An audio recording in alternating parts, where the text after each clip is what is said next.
Hello friends, welcome back to PHP को। और आज के इस वीडियो सेशन में हम देखेंगे कि पीएचपी फंक्शन को कैसे माइस्क्यूएल डेटाबेस के साथ आप यूज़ कर सकते हैं। तो पीएचपी फंक्शन का यहाँ पे काफ़ी ज़्यादा इंपॉर्टेंस रहता है। अगर आप एक अच्छा कोडिंग करना चाहते हैं या एक अच्छे डेवलपर बनना चाहते हैं तो आपको फंक्शन बेस्ड प्रोग्रामिंग आनी चाहिए। तो यहाँ पे आज हम देखेंगे कि पीएचपी फंक्शन को माइस्क्यूएल डेटाबेस के साथ कैसे आप यूज़ कर सकते हैं या कैसे कोड का यूज़ करके आप एक अच्छी और नीट एंड क्लीन प्रोग्रामिंग कर सकते हैं। तो सबसे पहले मैं यहाँ पे क्या करता हूँ, देखिए फ्रेंड्स, मैंने यहाँ पे एक डेटाबेस बनाया हुआ है रिकॉर्ड नाम से, और इसमें एक टेबल बनाई हुई है इन्फो नाम से। अब इस टेबल में मैंने 12 रिकॉर्ड्स यहाँ पे रख रखे हैं, जिनकी आईडी 5 से स्टार्ट है। ठीक, यहाँ पे कुछ ये रिकॉर्ड्स हैं जो कि नेम में यहाँ पे एंटर कराए हुए हैं। ठीक है, इंसर्ट क्वेरी का यूज़ करके आप इनको इंसर्ट करा सकते हैं। उसके बाद मैंने एक फील्ड और इसमें और ली है काउंट। काउंट में आप देख रहे हैं कि हर डेटा के आगे 1111 है। मीन्स यहाँ पे जो आज हम प्रोग्राम करेंगे फंक्शन के थ्रू, उसमें हम ये देखेंगे कि अभी मैंने जो एंटर कराया है, मतलब जो भी यहाँ डेटाबेस में डिटेल एंटर हो रही है, वो मैक्सिमम मेरी कितनी डिटेल हो चुकी है। मतलब जैसे यहाँ पे 1 2 3 4 5 6 7 8, तो मैं टोटली यहाँ पे 8 रो मतलब ऐड कर चुका हूँ। 8 डेटा मैंने यहाँ पे इंसर्ट करा दिए हैं। आईडी से हम नहीं पता लगा पा रहे हैं कि टोटल नंबर ऑफ रिकॉर्ड्स मेरे पास कितने हैं, बट इन काउंट्स का यूज़ करके हम पता लगा सकते हैं कि कितने रिकॉर्ड्स मेरे एंटर हैं।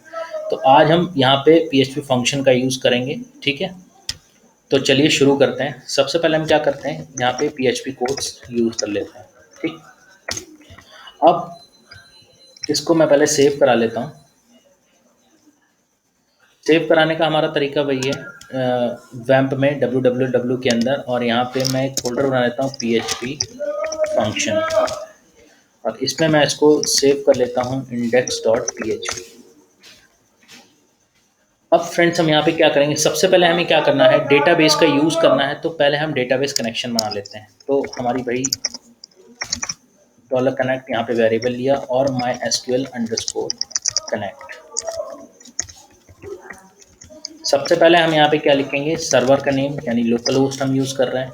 ठीक है, उसके बाद यूज़र नेम जो कि हम बाय डिफ़ॉल्ट रूट रखते हैं, and the password will be empty. ठीक है, पासवर्ड हम लोकल होस्ट के लिए कुछ भी नहीं लिखते हैं। उसके बाद यहाँ पे mysql_select db। ठीक, यहाँ पे हम डेटाबेस का नाम लिखेंगे। डेटाबेस का नाम था रिकॉर्ड। ठीक है, कॉमा, और इस वेरिएबल को हम यहाँ पे रख देंगे। So this is our database connection. यहाँ पे हमने डेटाबेस कनेक्शन को बना लिया है। ठीक है, रिकॉर्ड नाम का डेटाबेस है, आप देख सकते हैं रिकॉर्ड नाम का डेटाबेस है, और इन्फो नाम की हमारी जो है वो टेबल है। ठीक है, अब देखिए क्या करते हैं, यहाँ पे मैं एक फंक्शन बनाता हूँ। ठीक, तो सबसे पहले हम यहाँ पे क्या करते हैं कि फंक्शन मैं यहाँ से स्टार्ट करता हूँ शुरू से। तो मैंने यहाँ पे लिखा फंक्शन, सॉरी, फंक्शन। ठीक, और एक फंक्शन का नेम मैंने यहाँ पे दे दिया, मान लीजिए मैंने यहाँ पे नेम दिया गेट काउंट। ठीक है, और ये फंक्शन का साइन ओपन और क्लोज करना है मेरे को इस डेटाबेस कनेक्शन के बाद, क्योंकि मुझे जो भी पीएचपी का कोड लिखना है वो मुझे इस फंक्शन के अंदर ही लिखना है, क्योंकि जब मैं इस फंक्शन को कॉल करूँगा तभी पूरा कोड मेरा कॉल होगा। ठीक है, तो मैंने फंक्शन किस नाम से बनाया है, गेट काउंट नाम से मैंने फंक्शन यहाँ पे बनाया हुआ है, आप लोग देख पा रहे हैं। मैं इसको थोड़ा सा सफल कर देता हूँ, यस। ठीक है, तो गेट काउंट नाम से मैंने फंक्शन बनाया हुआ है, और उसके अंदर मैंने सिर्फ और सिर्फ अभी क्या किया है, डेटाबेस कनेक्शन की कोडिंग लिखी हुई है। ठीक है फ्रेंड्स, अब यहाँ पे क्या करते हैं, मेरे को क्या करना है, कितने नंबर ऑफ रिकॉर्ड्स मैंने जो है वो इंसर्ट किए हैं अपने डेटाबेस में, वो मेरे को चेक करने हैं। तो जाहिर सी बात है, मैं यहाँ पे सिलेक्ट की क्वेरी लगाऊंगा। तो यहाँ पे मैं $SQL ले लेता हूँ, और उसके बाद क्वेरी लगाता हूँ mysql_query। यहाँ पे select asterisk from table name. Table name हमारी इन्फो है, तो select asterisk from table name, जो भी हमारी टेबल नेम है। ठीक, उसके बाद यहाँ पे $रिजल्ट नाम का हम एक वेरिएबल और ले लेते हैं। क्यों, क्योंकि जो भी डेटा हमारा आ रहा है मल्टीपल, उसको मैं एरे में कन्वर्ट करना पड़ेगा। तो mysql_fetch एरे, और यहाँ पे मैं रख देता हूँ $SQL। अब चूंकि यहाँ पे क्या है, आप देख रहे हो कि मेरे रिकॉर्ड जो है डेटाबेस में वो एक से ज़्यादा है। ठीक है, तो मेरे को फेच करने के लिए यहाँ पे वाइल का यूज़ करना पड़ेगा। तो यहाँ पे मैं वाइल का यूज़ कर लेता हूँ और वाइल को यहाँ पे क्लोज कर देता हूँ और ओपन और क्लोज। ओके, ठीक है फ्रेंड्स। तो यहाँ पे मैंने क्या कर लिया, जितने भी डेटाबेस यानी इन्फो नाम के टेबल से जितने भी रिकॉर्ड आ रहे थे वो मैंने यहाँ पे क्वेरी के द्वारा फेच करा दिया। ठीक, अब फेचिंग के लिए मुझे यहाँ पे क्या करना पड़ेगा, देखिए मैं यहाँ पे क्या करूँगा, मैंने एक वेरिएबल यहाँ पे ले लिया टोटल रिकॉर्ड, ठीक, और इक्वल टू कर दिया डॉलर रिजल्ट, और मेरे को क्या करना है, नंबर ऑफ रिकॉर्ड्स बताने हैं कि कितने रिकॉर्ड्स मेरे जो हैं वो यहाँ पे इंसर्ट हुए हैं। तो जाहिर सी बात है मैं इस नेम वाले को ना लेके यहाँ पे काउंट लूँगा, क्योंकि काउंट से ही मैं एक एक ऐड करके देख पाऊँगा कि मेरे पास कितने रिकॉर्ड अभी तक इंसर्ट हुए हैं। तो रिजल्ट के अंदर मैं नेम ना लेके यहाँ पे काउंट लूँगा, ठीक है। और चूंकि मुझे मल्टीपल काउंट्स को जोड़ना है तो इक्वल टू से पहले मैं प्लस का साइन लगा दूंगा। क्यों? क्योंकि ये क्या कर रहा है कि जितने भी आपके काउंट में वैल्यू आ रही है उसको जितने भी काउंट मिल रहे हैं, सपोज यहाँ पे भी 8 मिल रहे हैं, मैं भी एक और डेटाबेस वैल्यू इंसर्ट करा देता हूँ डेटाबेस में, तो काउंट की एक वैल्यू और बढ़ जाएगी, मतलब 9 हो जाएंगे। तो ये क्या करेगा, टोटल है उसको जोड़ के किस में भेज देगा, इस डॉलर टोटल रिकॉर्ड में भेज देगा, ठीक है। और यहाँ पे मैं इस वाइल के बाहर यहाँ पे करा देता हूँ एको डॉलर टोटल रिकॉर्ड, ठीक है। तो ये मैंने क्या कर दिया, एक रिकॉर्ड टोटल रिकॉर्ड वेरिएबल का यूज़ करके जितने भी मेरे काउंट्स में वैल्यू आ रही थी उसको मैंने इसमें सेव करा लिया, ठीक। अब फ्रेंड्स ये तो हमने सिंपल सी कोडिंग कर ली पूरे फंक्शन के अंदर, मतलब इतनी मैंने फंक्शन के अंदर कोडिंग कर ली, ठीक है।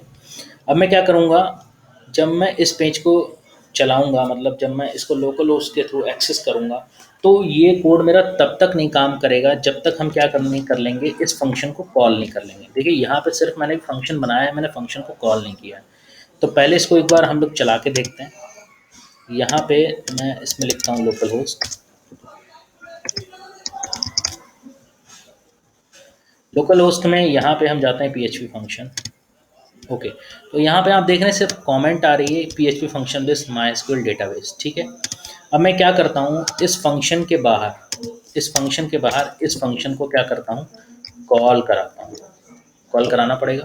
तो यहाँ पे सीधे हम लिख देते हैं गेट काउंट, और ये फंक्शन मेरा यहाँ पे क्या हो जाएगा, कॉल हो जाएगा, ठीक। ये फंक्शन मेरा यहाँ तक था बना हुआ, आप देख पा रहे हो, और इस फंक्शन के बाहर मैंने इसको इसके नाम से कॉल करा दिया है, ठीक। अब इसको चला के देखते हैं। ओके, तो यहाँ पे आप देख रहे हैं, सॉरी मैं इसको क्या कर देता हूँ, इसको मैं यहाँ से हटा देता हूँ। ओके, तो यहाँ पे आप देख रहे हो कि जो भी टोटल नंबर्स ऑफ काउंट होके आ रहे हैं वो 8 आ रहे हैं, ठीक है।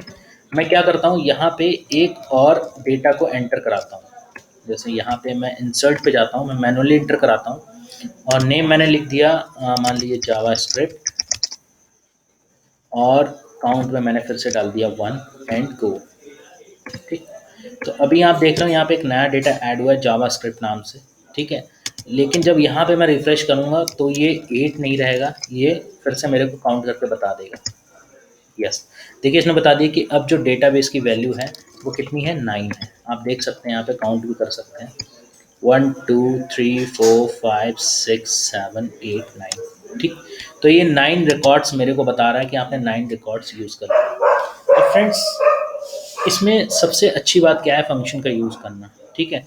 देखिए मान लीजिए ये index.php का एक पेज था मेरा, ठीक। मैं यहाँ से इस कोड को हटा लेता हूँ और एक नया पेज बना लेता हूँ। इस पर मैंने पेस्ट कर दिया इस पूरे कोड को, यहाँ पे मैं इसको कॉल भी नहीं करा रहा हूँ, ठीक। और इस पेज का नाम मैं रख रहा हूँ गेट रिकॉर्ड डॉट PHP। अभी मैं इंडेक्स पे दिखा रहा था, बट अभी मैंने इसको सेव कर लिया get record dot PHP। Get record dot PHP मैंने एक फंक्शन बनाया, ठीक। उस फंक्शन में मैंने पूरी प्रोग्रामिंग की। अब यहाँ पे मैं आपको बताना क्या चाह रहा हूँ कि देखिए जब मैं यहाँ पे रिफ्रेश करूँगा तो अभी इंडेक्स पेज पे कोई वैल्यू नहीं आ रही है। क्यों? क्योंकि जो वैल्यू हमारी आएगी वो गेट रिकॉर्ड डॉट PHP से आ रही है। अब इस फंक्शन का अच्छे से यूज़ कैसे कर सकते हैं, देखिए हमें वैल्यू जो दिखानी है वो इंडेक्स वाले पेज पे दिखानी है, ठीक। तो यहाँ पे हम क्या करेंगे, पी एच पी, ठीक। उसके बाद हम यहाँ पे इंक्लूड कर लेते हैं या हम रिक्वायर कर लेते हैं, जो भी आप करना चाहें वो यहाँ पे कर सकते हैं। इंक्लूड मैंने यहाँ पे क्या कर लिया है, इस पेज का नेम मैंने इंक्लूड कर लिया, get record dot P H P, get record dot P H P. देखिए इस पेज को मैंने क्या कर लिया है, इंक्लूड कर लिया है, ठीक। कोई दिक्कत, ठीक। अब इस पेज को जब मैंने यहाँ पे आप देख रहे हो मैंने इंक्लूड कर लिया है,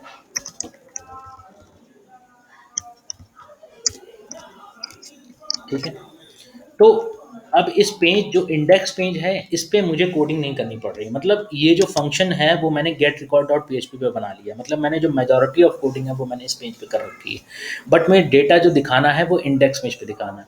तो उसके लिए हमें क्या करना पड़ेगा, get record dot P H P को मैंने क्या कर लिया, यहाँ पे इंक्लूड करा लिया। अब मैं यहाँ पे लिखूंगा the total number of record is, और इसके बाद में क्या करूँगा, यहाँ पे लगाया मैंने पी एच पी और फिर यहाँ पे लिखा गेट काउंट और इस फंक्शन को मैंने यहाँ पे कॉल करा लिया, ठीक है। अब हम इंडेक्स पे देखते हैं कि क्या रिजल्ट आता है। ओके, तो आप देख रहे हैं the total number of records is 9, ठीक है। तो मेरा समझाने का मतलब ये था कि पहले हमने पीएचपी फंक्शन की कोडिंग करके देख ली कि कैसे फंक्शन पे हम काम करते हैं, ठीक। उसके बाद क्या करना है कि आपको ये जो डेटा था वो इंडेक्स पे दिखाना है। तो इंडेक्स पे आप क्या करना चाहते हो कि ज़्यादा मेजॉरिटी ऑफ कोडिंग नहीं रखना चाहते, मतलब नीट एंड क्लीन इस पेज को रखना चाहते हो क्योंकि यही आपका फर्स्ट पेज होने वाला है, ठीक। तो यहाँ पे क्या करा, जो मेजॉरिटी ऑफ कोडिंग थी या जो भी आपका कोडिंग सेक्शन था उसको आपने पूरे एक फंक्शन में रख दिया और इस फंक्शन को किसी पेज पे सेव करा लिया। अब इस फंक्शन को आप जब कॉल कराएंगे तो इसके अंदर जितना भी पीएचपी कोड है वो सारा आपको इंडेक्स पे दिखेगा। तो आपको करना क्या, तो आपको सिर्फ इस गेट रिकॉर्ड डॉट पीएचपी को इंक्लूड कराना है और आप जानते हो कि इस पेज पे मैंने गेट काउंट वाले फंक्शन में पूरा काउंट का एक कोड लिख रखा है। तो उसको आपने क्या करा, सिर्फ पीएचपी कोड के अंदर उसको कॉल करा लिया। अब आप देखिए इससे कितना फ़ायदा है, आपका पेज नीट एंड क्लीन रखना है और आपको ये भी पता चल रहा है कि जो गेट रिकॉर्ड वाला जो भी मेरा पेज है वो मेरा अलग से बना हुआ है, मतलब जो भी अगर इसमें एरर आएगी तो आप इजीली फाइंड आउट कर सकते हैं कि get record dot P H P में मान लीजिए अगर यहाँ पे डेटा फैच नहीं हो रहा है तो आप get record dot P H P में जाके इसको चेंज कर सकते हैं, मैनिपुलेट कर सकते हैं और आपको इंडेक्स में छेड़छाड़ नहीं करनी पड़ेगी। तो यहाँ पे सीधे सीधे आपने क्या करा, फंक्शन को कॉल करा लिया और फंक्शन के अंदर जितनी भी कोडिंग थी उसको यहाँ पे फैचिंग करा के उसने दिखा दिया। तो इस तरीके से फ्रेंड हम पीएचपी फंक्शन के साथ डेटाबेस को यूज़ कर सकते हैं, कुछ नहीं करना है, पीएचपी कोड्स आपको वैसे ही रखने हैं, एक फंक्शन बनाना है, ठीक है। उस फंक्शन के अंदर आपको वैसे ही पीएचपी की कोडिंग करनी है जैसे आप अभी तक करते आ रहे हैं, डेटाबेस कनेक्शन बनाया, क्वेरीज आपने लगा दी, ठीक है। और उसके बाद उस फंक्शन को आप जहाँ भी कॉल कराओगे, अब मैं क्या करूँगा, इस फंक्शन को मुझे जहाँ जहाँ भी दिखाना है, मुझे फ्रेंड्स इतना बड़ा कोड हर बार नहीं लिखना पड़ेगा। क्या करना पड़ेगा, मुझे सिर्फ इन 2 लाइन्स का यूज़ करना पड़ेगा। मैं उस पेज को इंक्लूड कराऊंगा और उस फंक्शन को यहाँ पे कॉल करा दूंगा। सेम पेज पे मेरे को दिखाना है तो इस फंक्शन को मैं कई बार कॉल करा सकता हूँ, ये मुझे मल्टीपल जगह डेटा को शो करा देगा और मुझे बार बार इतना बड़ा कोड नहीं लिखना पड़ेगा। तो फ्रेंड्स फंक्शन इस तरीके से यूज़ करते हैं और इस तरीके से function based neat and clean programming करते हैं। तो फ्रेंड्स वीडियो अगर आपको अच्छी लगी तो वीडियो को लाइक करें, चैनल को सब्सक्राइब करें और पीएचपी ऐपों के साथ बने रहें। आपको और अच्छे अच्छे कोडिंग्स आइडियाज़ और स्क्रिप्ट्स इसी तरीके से मिलते रहेंगे। तो thank you so much for watching and आप मेरी वेबसाइट्स पे जाके आप HTML PHP फ्री प्रोजेक्ट्स भी आप यूज़ कर सकते हैं, ऑनलाइन वीडियो ट्यूटोरियल्स देख सकते हैं, PHP स्क्रिप्ट्स देख सकते हैं, एजेक्स भी आप पढ़ सकते हैं, बल्कि एजेक्स पे मैंने वीडियोस भी बनाई हैं। आप मेरी official YouTube channel PHP Echo पे जाके वहाँ पे भी देख सकते हैं और वहाँ पे भी मैं वीडियोस को अपलोड करता रहता हूँ। So friends thank you so much for watching, मिलते हैं नेक्स्ट वीडियोस में।